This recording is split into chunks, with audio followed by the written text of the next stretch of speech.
I've learned two things in 2025. First, people love Kenny Dillingham. Second, you got to be careful when you're at a Coldplay concert.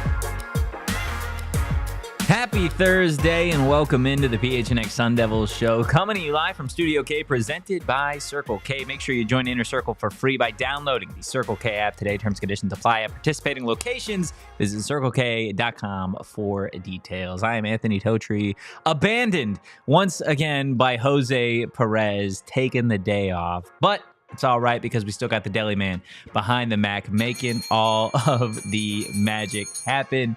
Sharing in the chat already. Let us know if you guys are here in the chat. Throw up a forks up. Because it's just a solo show today, throw any questions, comments, concerns, anything you got going on in the chat, and we will see if we can make a little bit of time for it. But make sure you hit that like button, you hit the subscribe button, and you drop a 5-star review wherever you get your podcasts. Shane, any correlation you think between Rubis missing today's show while also in a Twitter battle with Kevin Durant? I thought you were going to reference the Coldplay thing again. Yes, 100%. His fingers are tired. Yeah, I guess that's fair. Yeah, Ben hopping in the chat saying Eric's too busy arguing with KD, ? Yeah, he is. But we should have Rubis back on the program tomorrow unless anything with Kevin Durant escalates. So we should be good. We should be good today. Love doing these solo shows, especially when we got a lot to talk about, which is exactly what we're going to be doing on today's show, because fall camp is right around the corner for the Arizona State Sun Devils. This team plays a football game next month, which is just kind of crazy to think about, but it's also, I feel like the fan base has been waiting so long to just see this new look team out there and to really have a full season of hype, because the hype for Arizona State in 2024 didn't really come until the end of the season, at least on a national basis. Going into this year, though, you have all of the hype. You have the return of so many guys on defense. You got a Heisman level quarterback. You got a top 10 likely first round pick in Jordan Tyson at wide receiver. But there are still some questions, some big storylines going into fall camp. And I don't think there is a bigger storyline to follow once camp actually does kick off than the one that you are going to see in the backfield, right? We all know Cam Skattebo's gone. He's no longer at Arizona State. He's with the New York Giants. So what happens in the backfield for the Arizona State Sun Devils in 2025?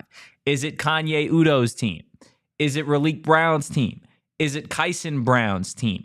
Is there going to be a joint workload? Is this running back by committee, which is something that we haven't seen at Arizona State really since Demario Richard and Kalen Ballage, because everybody else that followed those two great running backs was a bell cow. They could do it themselves. Eno Benjamin, Rashad White, Xavier Valade. The list goes on and on. Of course, most recently, Cam Skattebo, who put together the single greatest running back season in Sun Devil history. So looking at that first practice, that first week of fall camp, what is it going to look like? Is it going to look similar to what we saw in the spring, where it was a healthy balance of Kyson Brown, Kanye Udoh with a sprinkle of Raleek Brown? Or is it going to be a little bit more focused around a single running back, an Army transfer in Kanye Udoh, who had over 1,000 yards on the ground and 10 touchdowns, who is a bigger body power back, but maybe doesn't possess the catching ability that a guy like Raleek Brown does? Is Raleek Brown maybe going to surprise people and be the lead running back for Arizona State in the Big 12 this season. I think that's certainly something that we could be talking about a few weeks down the line. If it's anything like my dynasty in college football 26, first game of the season last night, Raleek Brown went for 196 against NAU. Damn. I mean, I think Raleek Brown is a special player. Matt Berry thinks Raleek Brown is a special player. I think Raleek Brown thinks Raleek Brown's a special player.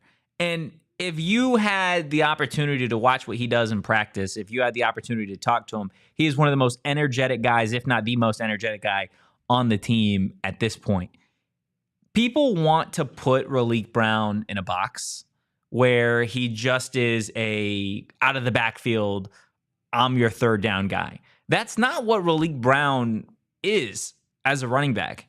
He transferred to ASU because he wanted the opportunity to play running back. USC had him at wide receiver. If he was just a gadget guy out of the backfield, he probably wouldn't have transferred to Arizona State. He is somebody that is not afraid of contact. He will absolutely burst through the hole, lower his shoulder, and sit down anybody that underestimates him because of his size.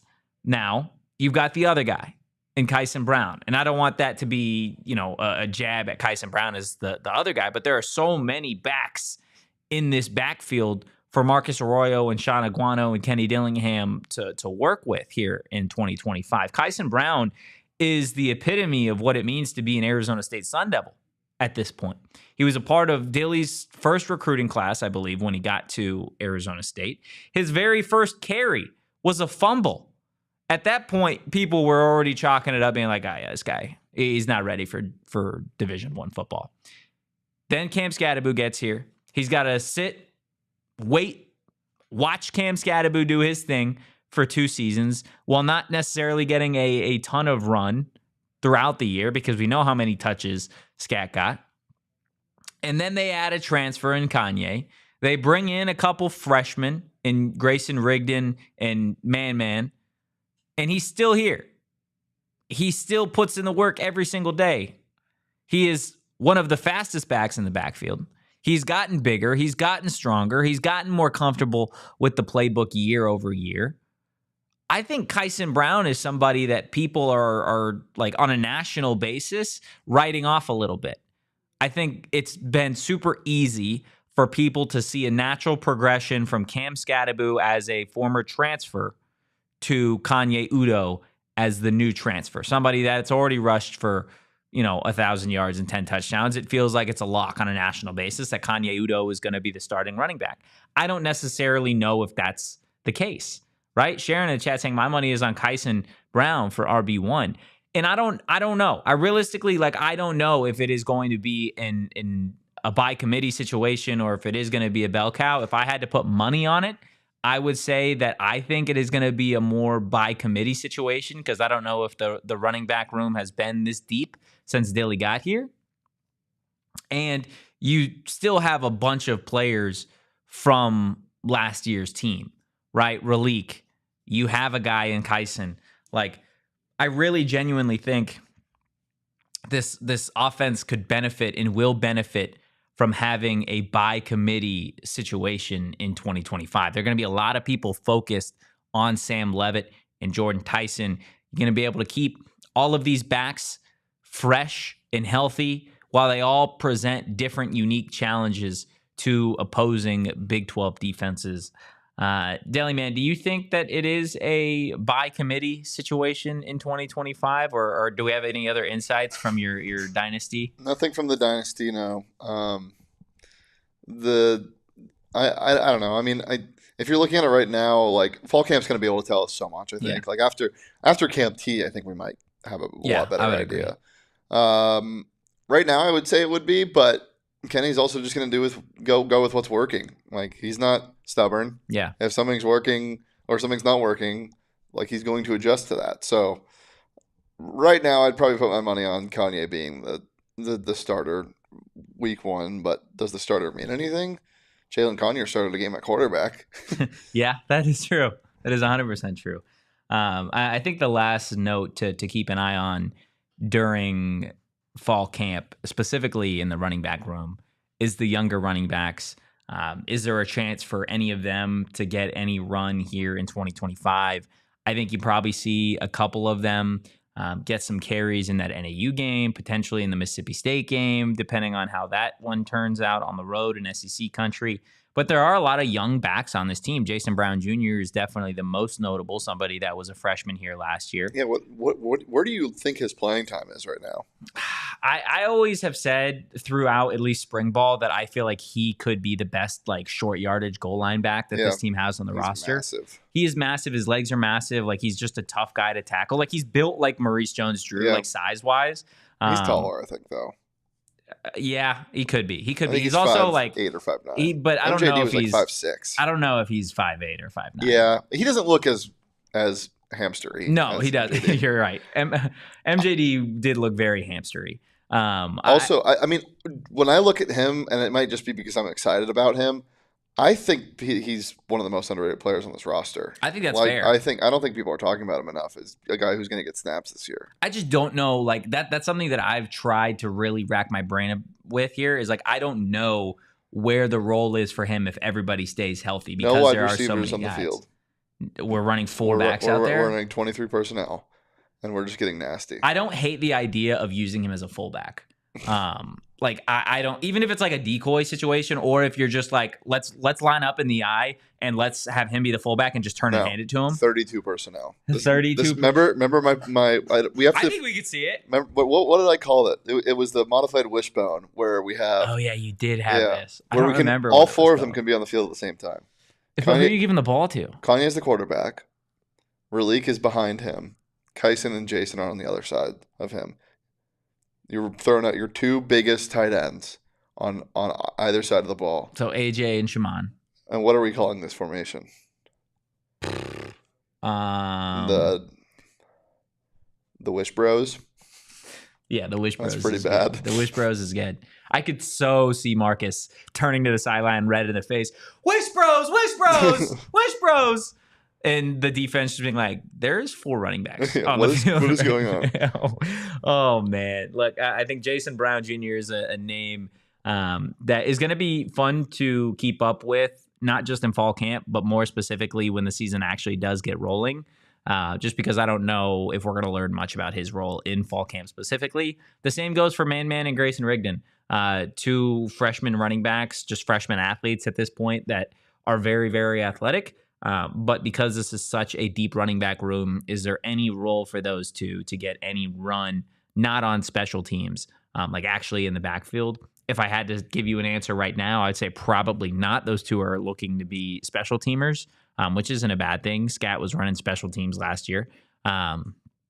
Just feels like the most likely situation until we actually get to see what this team is going to look like, which we won't really know until the Mississippi State game. And if that's a blowout, you probably won't actually know until they kick off Big 12 play against Baylor. Like that's just the reality of the situation here. But that is the number one storyline in my mind. We've got 4 other ones, a few on offense, a few on defense that are definitely going to be fun to keep an eye on as fall camp approaches. Again, just a couple weeks away. We're going to get into that and so much more on the other side of our first break. Now, if you guys were watching the show yesterday, then you already know where I'm going with this. But you got a lovely UFC card this Saturday night. You've got Holloway, you've got Poirier, and I've got myself some pure edibles to enjoy the entirety of it. My favorite part about pure edibles, pure gummies, is just the fact that they don't taste like weed. They taste like candy. There are a lot of edibles out there that do taste like weed, and it's kind of gross in my mind. Pure tastes like candy, like literal candy. They offer a bunch of different flavors for, I mean, realistically, any of the taste buds that you guys have. If you like gummies, they got that. If you like Starburst, well, they've got Kicks, which are their version of it. They've got Chews, soft candies like caramel, and they've got hard candies as well. There's something for everybody over at Pure Edibles, and they make gummies that have different types of effects. They're clearly listed on each tin. If you're somebody that has issues with sleeping, well, try the sleep support, or maybe you're just looking for a good time, you guys can try the uplifting ones as well. Go find yourself some Pure Edibles products from one of the over 130 dispensaries across Arizona. Now, I'm sure you guys are familiar with this. because it is hot as hell outside. But our friends over at APS are trying to help you cool things down with their smart thermostats. I mean, it's the smart option, right? Eric talks about it all the time, where he could be laying in bed. I could be right here and I could change the temperature at my apartment in Phoenix. And by the time I'd get home, it would be absolutely perfect inside. A smart thermostat works with your APS rate plan to help you guys automatically adjust the temperature in your home. And a smart thermostat makes it easy if you're away from home and forget to adjust your thermostat. You can do it from your smartphone or device from anywhere. That's right, anywhere. Right now, APS customers may be eligible for smart thermostats for as low as $0 when you enroll in the APS Cool Rewards program. If you already have a smart thermostat at home, see if it's eligible to enroll in Cool Rewards, plus free installs available at marketplace.aps.com. Must be an APS customer and pay shipping and taxes. Other restrictions apply. Go to marketplace.aps.com for more information. Hit that like button, hit the subscribe button, drop a 5-star review wherever you get your podcasts. Oh, goodness gracious. We almost made it to Friday, Deli Man. Has the week been long for you, given the fact that you were in Vegas? No, it's been pretty fast because I got back on Monday night. It's been cruising. Wow, it's been cruising. Mixed grooving and cruising there for a second. Could also be grooving. Grooving? Or groozing? You don't like groozing? No. You groozing for a bad time. It feels almost like a threat. Groozing for a bruising. Yeah, there it is. So groozing for a bruising. Getting into the second storyline to watch for Kenny Dillingham's Arizona State Sun Devils in 2025 during fall camp is the nickel corner spot, replacing this man right here on your screen, Shamari Simmons, who was a phenomenal nickel corner for Arizona State in 2024. You saw the difference that he made in the second half of the Peach Bowl. We know he missed the first half of that game because of a BS targeting call in the Big 12 championship game. Somebody who initially played safety at Arizona State the year prior in that 3-9 season before moving down to nickel corner after some guys got hurt, some guys transferred out, and he had a great season. And Shane, I want to give you the credit that you deserve for being really, really high on Shamari heading into last season, when I wasn't necessarily the highest on Shamari, especially his coverage skills. He made me eat my words, and he was definitely one of the best players on this defense just a year ago, and Shane called it. Now, what I will have to say is that when you do have a player like Shamari who kind of came out of nowhere as one of the best players on this defense after changing positions, which is a tough thing to do, that makes life really, really hard for this Arizona State defense in 2025, trying to replace that. Now, they do have 10 of 11 starters coming back from a championship season just a year ago. The only one that's not there is, of course, Shamari. So who do you replace him with? And we touched on it a little bit yesterday, but there are a couple names to keep in mind and a couple names to watch when fall camp does begin in just a couple of weeks, starting with the guy that we talked about yesterday, Montana Warren. Montana Warren, I mean, it's crazy that we're at this point in this guy's career, because when Montana and Ashley Williams and Keith Abney all committed. Josiah Cox. And Josiah Cox. We had them on the show. We had like a big recruitment, like commitment day show. All three of those guys. Yeah, those three guys. That's right. Were on the show. And obviously Ashley transferred out. But Keith has made a huge name for himself at ASU. He's going to have a solid season. And you look at Montana Warren, this is somebody, Shane, that, I mean, even during his freshman season, we were talking about him potentially seeing the field given the depth that this team had at safety because of the whole Xavier Alford situation. But he got hurt. He missed that season. Then you go into last year. Xavier Alford gets to play. You have Miles Rouser now. You add a guy in Kamari Wilson. Like, the safety room's really deep. He doesn't necessarily get a ton of run until you actually get to the Big 12 championship game, where he's forced to play nickel because Shamari has to miss that first half. It's an all right first half. I'm sure there are plenty of things that he would have loved to go back and do differently in that game. Specifically the start of that game, which, if you remember, was a really brutal start for that Arizona State team against Texas. And now we're entering a really unique season for Montana Warren, because it does feel like there is immediately it went from there's no pressure on you at all last season to you may have the most pressure on you of anybody on this defense because you are tasked with being more than likely the new starter at nickel to replace a guy in Shamari who's been here for several years, who was a leader on this defense. Can you live up to the expectations? Or is it going to be Kendrick Breedlove, who transferred from Purdue to Arizona State just this past offseason? Now, I think, again, if you were a betting man or if I were a betting man, I would probably say that Montana Warren wins that job. I think part of that also has to do with the fact that we've watched Montana Warren over the last 3 years. All I can tell you about Kendrick Breedlove is really from like what I saw from the handful of practices at and during spring ball. I would give the edge to Montana. With that said, whoever ends up being the starting nickel corner for Arizona State, that pressure is going to be there, right? I put that pressure now on Montana Warren, and he probably puts a little bit of pressure on himself, given the fact that he's got to replace Shamari. But if it's Kendrick, then yeah, I think that the same type of pressure is on him, maybe even more so, because this is a team in Arizona State that went and got him from the transfer portal from a bad team in Purdue, right? They got 2 corners from Purdue in him and Nyland Green. And Nyland Green is usually, he's a bigger corner, so he's probably going to play on the perimeter, or at least that's just kind of what we've seen through spring ball. Again, things could change when we get to fall camp. These guys get bigger, they get faster, they get leaner, they change all sorts of things. But like watching that nickel corner competition throughout fall camp, I think is going to be really telling for just how good this defense is going to be in 2025. Like, I think that's just point blank period. The thing that everybody is going to be watching when they talk about this ASU defense when fall camp does get here. I'm also curious if there's any other movement that we see in the secondary.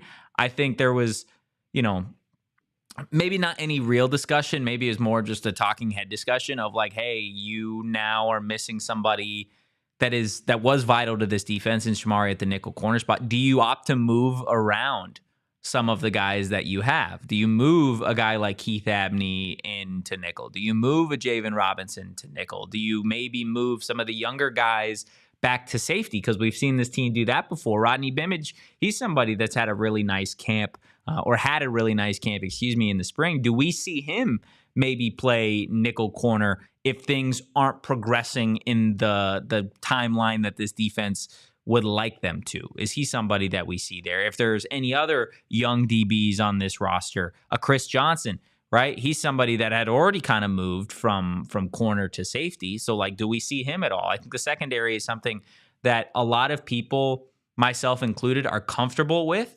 especially with the starters, right? Because they're all coming back from a year ago. Keith, Javen put together really nice years. On the back end, you've got Miles and Xavier Alford, one of, if not the best safety, or I'll say one of the best safeties in the country. So, like, everybody's comfortable with that. But, like, beyond that, I don't know if we've seen a lot of these guys in game action, right? We haven't really seen a Rodney Bimage get a ton of run. We haven't seen a lot of Chris Johnson in the game. So that's going to be something to keep an eye on. You've also got Boogie Wilson, the Washington State transfer. It's going to be interesting to see him. The Purdue guys, right? Breedlove, like I said, Nyland Green. The secondary is going to be a unique watch, not just when the season does roll around, but realistically throughout fall camp, because we're going to get A, an answer on who's starting at nickel, and B, if somebody does go down in the secondary, of course you don't want that to happen, like who is going to be able to, if anybody, fill the void left by those injuries. Where does Ghost slot in? He's starting safety. I think he's 100% starting at safety again.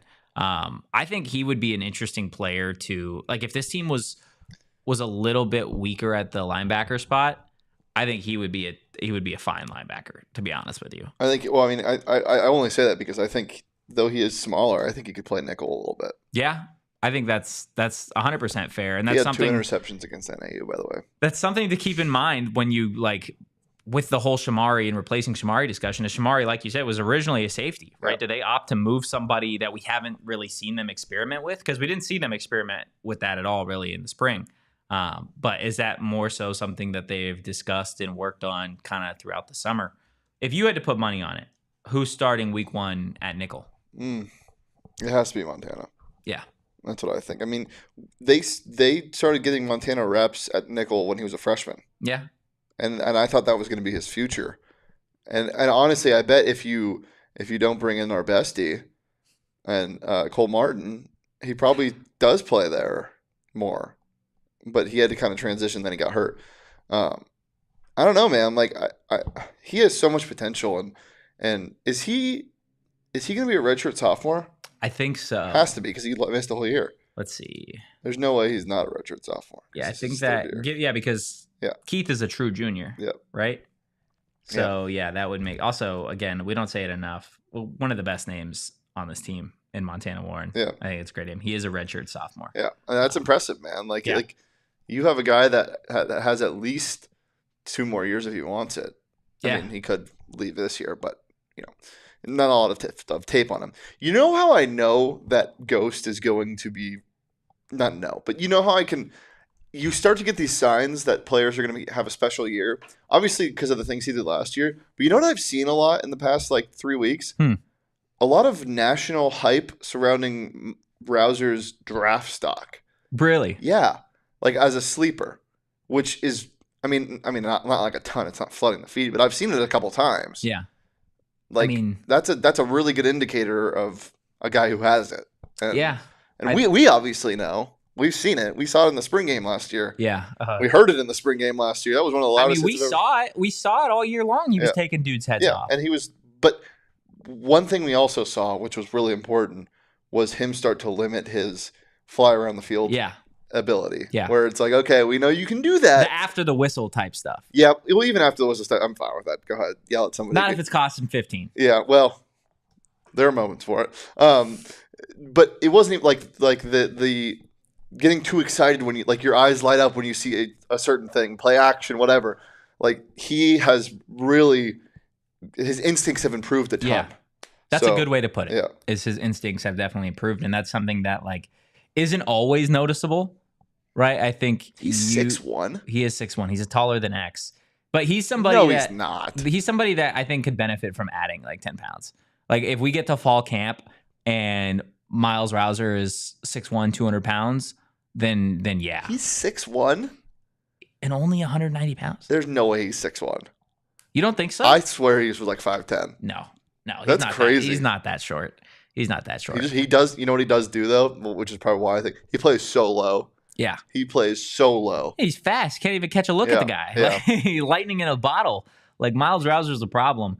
But that's why, again, I think it again kind of furthers the idea that replacing Shamari at nickel is going to be so big because you have all the other pieces. You have Alford, you have Miles, you have Keith, you have Javen. Who's the nickel? Yeah. Going back to Ghost, wasn't he the first person to say he was coming back too? Literally right after the Peach Bowl? I think he was one of the first. He was one of the first. Which is also exciting from a leadership standpoint. Yeah. Him and X being the two voices on that defense, one being more of a voice than the other. Because X leads a lot by example, and he gives the best speeches ever. Yeah. But on the field, he does his business. Ghost can talk. He talks with his pads. Yeah. I guess he's somebody that also, again, we've seen it just in terms of after the play stuff. Yeah. He's not afraid to jaw it up. No, but he's the type of safety that you love to have, and you hate to be a slot wide receiver or running back or tight end, where it's just I don't want to go to the middle of the field at all. I'm going to lose my head. Yeah, you're right though. The nickel position is the position. That's the biggest question mark. Obviously, the interior defensive line is what it is, but at least you know what's gonna who's gonna be slotted there, and you brought in some pieces and you addressed it.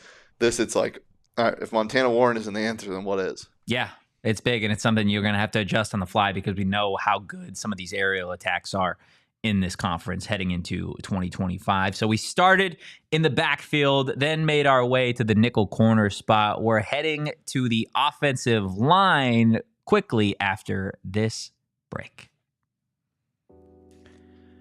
There's been a lot of talks about ceilings and floors for the Arizona State Sun Devils and just Big 12 teams in general, but doesn't matter how high the ceiling is. The best floor in the game is, of course, Empire today. Look, just like your favorite team needs home court, home field, your home needs a home floor that can get the job done. And with Empire today, they're flooring experts. They're dedicated flooring professionals who focus on flooring every single day. Of course, we tell you about those awful nightmare trips to the big box stores that you wander the aisles for hours and nobody's there to help you. And when you actually do get everything you need, you have to go home, do it yourself, and that's an entirely other process that is just, it's a headache. But that's not the case, again, with Empire today, because they live and breathe flooring, and they're going to be with you every step of the way. It's a whole different ball game. Schedule a free in-home estimate today because some things are just better at home.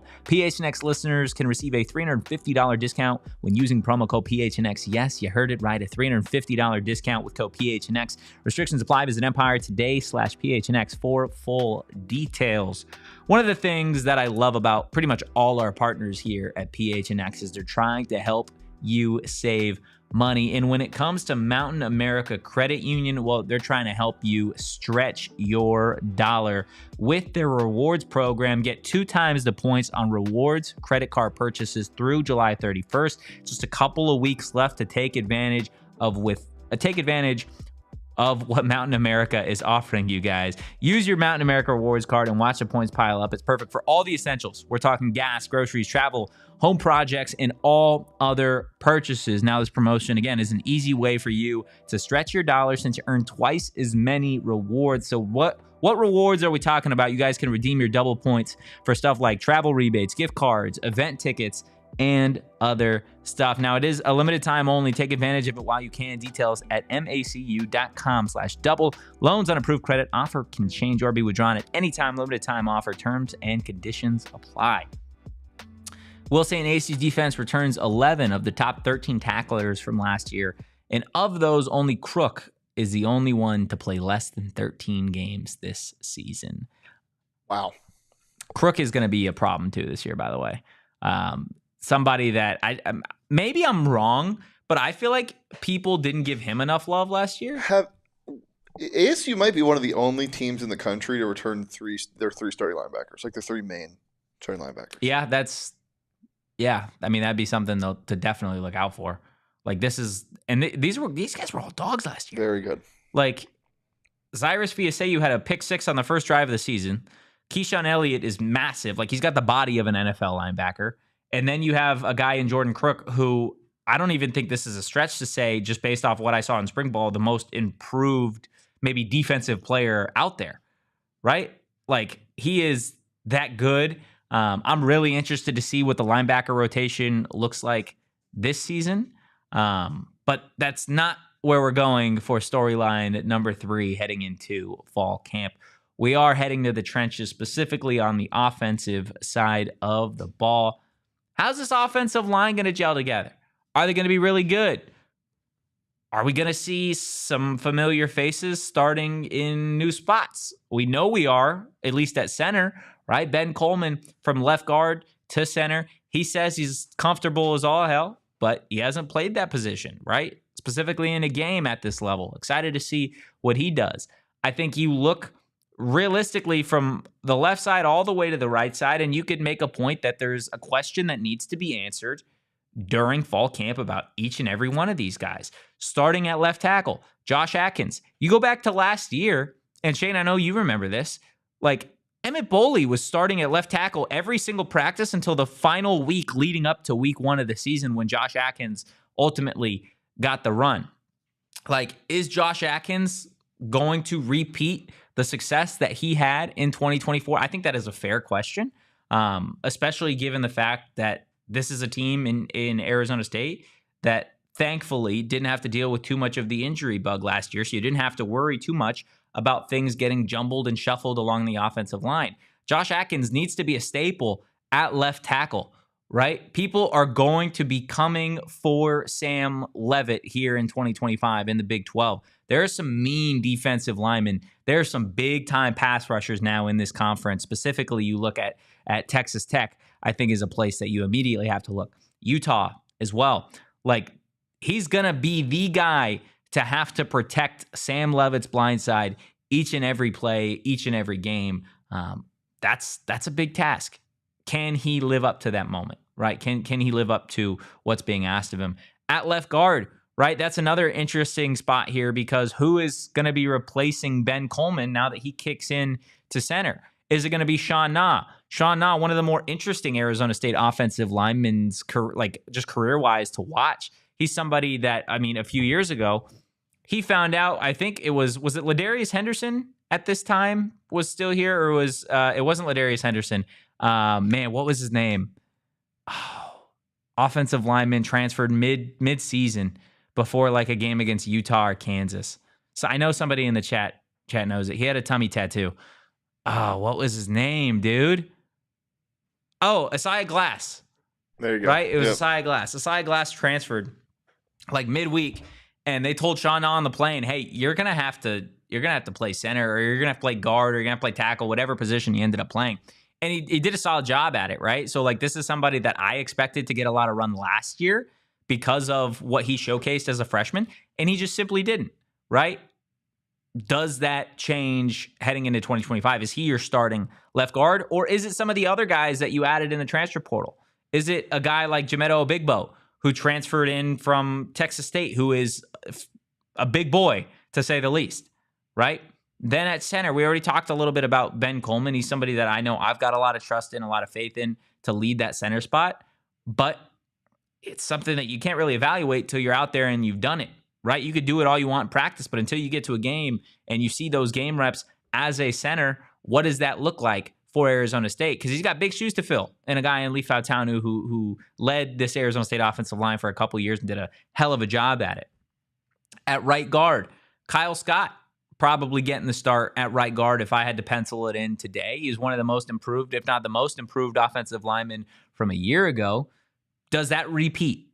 Right? I think that's something that, and maybe this is just a bigger picture Arizona State thing that people are discussing, or maybe it's just something that I'm discussing. Like, let me know in the chat, or Shane, let me know. Like, I think there are individuals on this roster that showcased so much of their talent last year, but because this is Arizona State, there's still that narrative, oh, it was one and done. It was a flash in the pan, right? So I think when we're talking about Arizona State in 2025 repeating, or maybe even having a better season than they did in 2024, a lot of it is like, okay, can they repeat? Was it just a flash in the pan? But that breaks off individually, right, to units, to players specifically, right? I just brought it up with Josh Atkins. Can he be as good or better as he was in 2024? The same goes for Kyle Scott, a really, really well-improved offensive lineman. Is he the guy at right guard? Can he be better or live up to the standard that he has set for himself, doing so in 2024? And then the right tackle spot may be the most interesting spot along this offensive line, because you had a guy in Max Ahanachor who is an absolute behemoth of a man, I think at like 6'7", 6'8", that played really, really well last year. But guess what? He missed the entirety of spring football. So is Jalen Clem, the dude who missed all of last year, who originally transferred in from Washington, where he was a part of the Joe Moore Award recipient offensive line, which is an award given to the nation's best offensive line, is he starting at right tackle, or is it Ahanachor? And if Ahanachor starts, then do you kick Clem to left tackle? Do you move him at guard? Is he a backup? Like, there are so many things to discuss with this offensive line. At least you're dealing with guys who everybody can at least be at two deep. Like, there are no guys where you're like, I don't want him as my two deep. Mm-hmm. I'd be happy with a lot of combinations starting, way more so this year than last year. Yeah, I think that's valid. Do you have like a starting five that you're like, I want to see this? I haven't seen any of them. Gotcha. Did you like the Twins? I like the additions of the Twins. Yeah. Big body Iowa State guys, but like, I don't know if they're getting any run just because they're still so young. Yeah. When you have so many older guys, especially at tackle, like tackle for this team, it feels like the right tackle spot is set. Injury? I think it was just a lower body injury, if I'm remembering correctly. It's out there, like it was reported. He'll be back in the fall. Yeah, he should be back for fall camp. There shouldn't be any issues with that. I like him at the start then. I like him and Clem being the tackles. So then you move Jalen Clem from right tackle to left tackle, and then you move... Or vice versa. And then Atkins is now a two deep guy. Oh, you move him into guard. Yeah, I like him at a guard. See, so I like him more at guard too. I think just because he's got huge size, but his arms he doesn't necessarily have the length of it. Yeah. Like I feel like he'd be a perfect guard. But then what do you do? Then is Sean Na kicked down again, or is it Kyle Scott, who is Kenny said one of the most improved offensive linemen? Like, what do you do there? How many games did Kyle Scott play in last year? I do not know off the top of my head. Because Na started many games, right? Na didn't start. Oh. I don't think any games last year. Only the 2023 stuff is up for Kyle Scott. But he appeared in 2 games on the offensive line before a season-ending injury in 2023. But he's a redshirt senior this year. And he's just gigantic. Yeah, 6'5", one of them's at guard with Atkins and Coleman starts at center, obviously. I think that's my ideal. Here you go. Scott started 9 games. He played in all 13 last year. Yeah. So sorry, I wasn't paying attention. You had Scott's my other guard then. Scott's at right guard. Yep. Ahanachore's right tackle. Coleman is your center. Your left guard is Josh Atkins. And your left tackle is Jalen Clem. Yeah, or switch the tackles. I like that. I like that as an offensive line.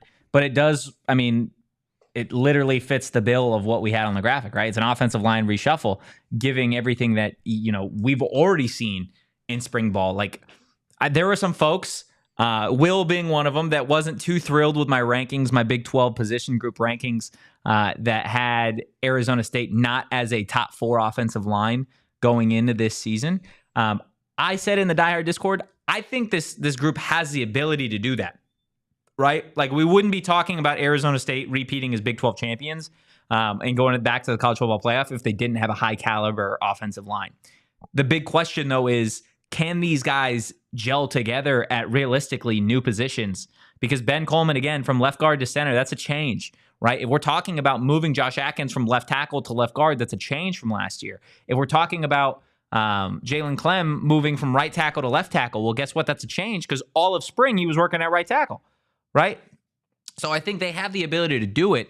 It's just more so a question of, like, again, show me, right? And I'm 100%. If you watch this show or you listen to this show, you know that I'm definitely somebody that's like, if I've seen you do it, then I believe it, right? Then I'm going to count on you to be able to do that again. And until I see this offensive line do it with a whole new group, because it does feel like a lot of a new group, regardless of, still having some returners, because there are a lot of transfers and young guys. Like, you just got to show me that you can do it pretty much. Last question on the offensive line. Yeah. Bram Walden. I don't even know if he's on the team anymore, to be honest with you. I think he is. I thought he stopped. I could be wrong. He's just stopped? I think he stopped playing football. Oh, wow. Like, I could be totally making that up, but I don't think I am. I remember pretty vividly him not playing football anymore. I don't think he's on the roster anymore. I could be. Damn. Yeah. There hasn't been a tweet about Bram Walden in some time from at least like Arizona State. Like all of this stuff is 2023 type of stuff. But yeah, he's somebody that was just like we had expected so much of, I think, so early on, and somebody that like everybody had expected to, get a lot of. Yeah, here we go. This is a tweet from Chris Cartman, March 6th. So this is still pretty recent, where he said, former Saguaro High School standout, Bram Walden has graduated from ASU and decided not to continue playing football per sources. He battled some injury in recent years. I didn't even know that. Yeah. So that's tough. I think, again, like he had a lot of expectations kind of put on him so early on because of his, his ability as a high schooler. And it just ultimately, it didn't work out. It didn't work out at Arizona State, but you love the fact that Kenny brought him home to where he played high school ball. But kicking it from the offensive line more so to the defensive line with our fourth storyline to keep an eye on when we get to fall camp, which is, again, just a couple of weeks away. That is the pass rush. Clayton Smith, Prince Dorba, Elijah O'Neal, Joshua Shanklin. These are all guys at Arizona State that need to take this Arizona State pass rush to the next level. I think this was a group that did a really good job, and Clayton Smith said this to me during spring ball, that they felt like they did a really good job getting to the quarterback, but they could have been better at actually bringing the quarterback down, right? I think specifically you think back to a number of moments. I think it was that Cincinnati game, maybe the Texas Tech game as well, where it just felt like there was some 3rd and long opportunities or 2nd and long opportunities for this defense to really make things tough for the opposition. And these quarterbacks just would get out of the pocket and they'd make a play. And now part of that is credit to those quarterbacks and those guys, but also part of that I think falls on this pass rush not being able to take those guys down. I think this team is going to have a better pass rush this year. Just again, you return so many guys who have played at a high level before. Clayton Smith is somebody we've seen play at a high level. We've seen Prince Dorba play at a high level. Maybe not last year, but the year prior, Prince Dorba was an absolute beast along this defensive line. Elijah O'Neal has improved literally practice after practice, it feels like, since watching him first arrive on campus at Arizona State. Now, he's got his final year of college football left. I know he's got big expectations for himself. And then you add a guy in Joshua Shanklin, who was the #1 JUCO edge rusher in the country. What does he bring to the table, right? Where do we see him kind of pencil in and fit in with this Arizona State defense, specifically the rotation off the edge? Like the pass rush, we talked earlier about replacing Shamari with Montana Warren, and that's something to keep an eye on. Maybe the biggest storyline, right? But like, I think if we're talking about this defense and we're talking about Arizona State as a whole repeating in 2025, you're not going to be able to get by with doing the same things again, right? And the same goes for offense. And I think more so, like those conversations have been had on offense among media where it's like, okay, we know this team is still going to love to run the ball. Hey, play action pass, it's going to be huge. But like, there are more weapons in that wide receiver room. There are more weapons in that tight end room. I think this is going to be a more balanced offense. When you look to the defense, well, what was the bread and butter of the Arizona State defense last year? It was, hey, we are going to hang our hat on the fact that we don't think you're going to be able to run the football against our defense, against our front seven, because of the interior defensive linemen we have, because of the linebackers and the linebacker rotation that we have. And guess what? Brian Ward was right. Opposing offenses, like outside of a few instances, could not run the ball effectively against Arizona State. They just couldn't do it. And ASU also banked on the fact of like, hey, when we do send pressure, we believe our guys, specifically in the secondary, are going to make plays. And they did that. Alford made plays. Keith Abney made plays. Javen Robinson made plays. Miles Rouser made plays. But getting to 2025, the same way that we talk about this offense having to develop and evolve, the same goes for the defense, right? It's not going to be the same, oh, we're going to plant our flag that you can't run the football and we are going to just rely on our DBs to make plays. You can't have that this year. This year, I think, yes, you're going to see a really, really good run defense again, but you have to be able to get to the quarterback. How insane is it? Like, objectively, this interior defensive line is so much better than last year's, right? Yeah. Like, just by, well, you can't say that. I mean, you can't say that objectively, but coming into this season, you have way more confidence, yes. Correct? Like, way more. Excuse me. They led the Big 12, obviously, in yards per game on the ground for your defense by 6 whole yards. Like they were so much better than everybody else. The discrepancy between them and the worst team was over 100 yards. Was it who's the worst team? Oklahoma State. Yeah, but still, I mean, they were like historically bad. But yeah. even you look at 12 TCU, they had 160 per game. ASU was giving up just under 113. That's crazy. That is crazy. In again, the best conference in the world for running backs. Yeah. Not just that, but think about how many close games they played in. Yeah. It's not like they were it's not like now there were certain instances where they blow out teams, but it wasn't like ASU was up 30 and teams were just abandoning the run. But when they would blow teams out, the game would be so out of hand sometimes that they would still be running the ball. Yeah. Yeah. It's crazy what that defense was able to accomplish last year and play like. But and they played one more game than everybody except for Iowa State. Yeah. Or at least one more game than everybody except for Iowa State. Like, that's crazy. This team was very good defensively, and credit to Brian Ward because I think a lot of that was scheme because yes, that interior defensive line way overperforming what we thought it was going to be last year, and same with the defensive line as a whole, and obviously the linebackers. But he saw the need, and he saw where the points of weakness could be, and his scheme was able to build around that. So big credit to Bior Decord. I'm curious from your perspective, Shane, because again, you're somebody that's followed this team like pretty closely over the last several years. When we talk about, again, I feel like there is a lot to compare to this ASU pass rush to the running back room, where last year we saw specifically with the running backs that it was like, okay, it's all Cam Skattebo, right? And this year now we're having the conversation of like a by committee situation.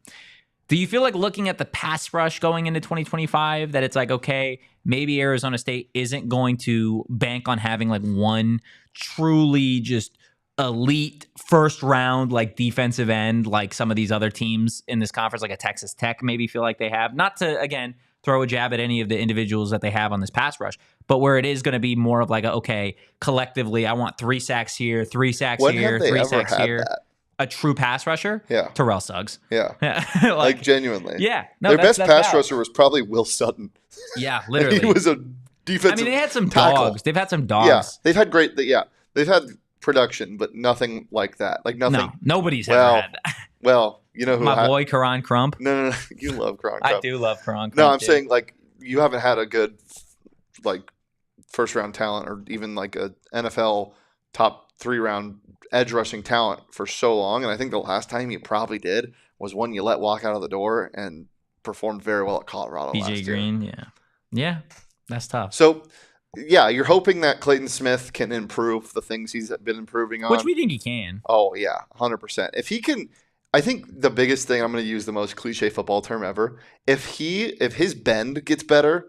Like, because I think that's he's a speed rusher and he has high bend. Yeah. But if that can like become all-American bend, I mean, we're talking about a guy that can lead this conference in sacks. Yeah. Because he's going to be able to pin There was a point last year where I'm pretty sure Clayton Smith led the league in sacks. He's going to be able to pin his ears back and just go this year. Him and Prince. And with the addition of, the JUCO guys. Joshua Shanklin. Shanklin's, like, pure football instincts are so good. Yeah. Like watching his tape, you can just tell the way he moves, and a lot of his huddle and his highlights from the JUCO aren't highlights of him just going and getting the quarterback. There are some of those, but a lot of them are like him not getting fooled on RPOs, not getting fooled on play action, which is awesome to have. And he's just a mean dude. Yeah. Like, well, I'm sure he's a nice guy. Well, yeah. you know what I mean.